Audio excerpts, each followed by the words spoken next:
উফ, আর পারা যায় না বুঝলে।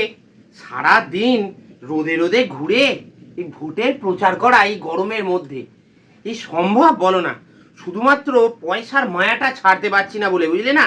মানে এখানেই তো দুটো পয়সা, রাজনীতি এখন সবচেয়ে বেশি টাকা দিচ্ছে, না হলে কে রোদের মধ্যে ঘুরতো বলো না।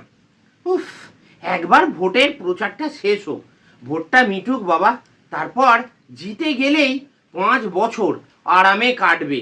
সত্যি বলতে কি, তখন আর গরমের মধ্যে আমি মোটেও বাড়ির বাইরে বেরোবো না বুঝলে। একেবারে এসি ঘরে বসে চিল করব। আর 5টা বছর জনগণের মাথায় টুপি মেরে এক দিব্যি চালিয়ে নেবো, কি বলো? বলছি খাবারটা কি এবার বাড়বো? খাবার? আচ্ছা বাড়ো। তা কি খাবার বানালে?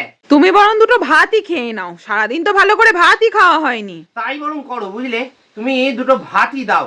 তা ভাত কি দিয়ে খাবো? ওই তো ভাত, উচ্ছে ভাজা। আবার উচ্ছে? না না না না না, আর ওই উচ্ছে খাবার কোনো ইচ্ছে আমার নেই। আজকে দুপুরবেলা একটা গরিবের বাড়িতে ওই পার্টি থেকে অ্যারেঞ্জ করেছিল, তাদের বাড়িতে গিয়ে ওই উচ্ছে ভাজা, তারপরে নিম পাতা ভাজা, বেগুন ভাজা, নোটে শাক, এসব অখাদ্য কুখাদ্য খেতে খেতে না আমার বমি উঠে আসছিল বুঝলে। শুধুমাত্র ক্যামেরা চলছিল বলে কিছু বলতে পারিনি। ওই সব ওই ওই ওই ওই গুগোবরগুলো আমাকে খেতে হলো ওখানে বসে বসে বুঝলে। আর আমি বাড়িতে উচ্ছে খেতে পারবো না। যা বাবা, তুমিই তো বললে ভোট না বেটা পর্যন্ত সিম্পল খাবার খাবে। আরে বাবা, সেটা তো বলেছিলাম ক্যামেরার সামনে, কিন্তু অফ ক্যামেরাতে আমাকে ওরকম সিম্পল খাবার খেতে হবে কেন?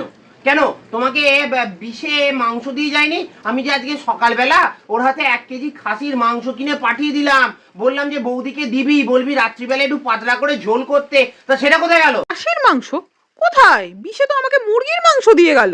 বলো কি? দেখেছো কি শয়তান!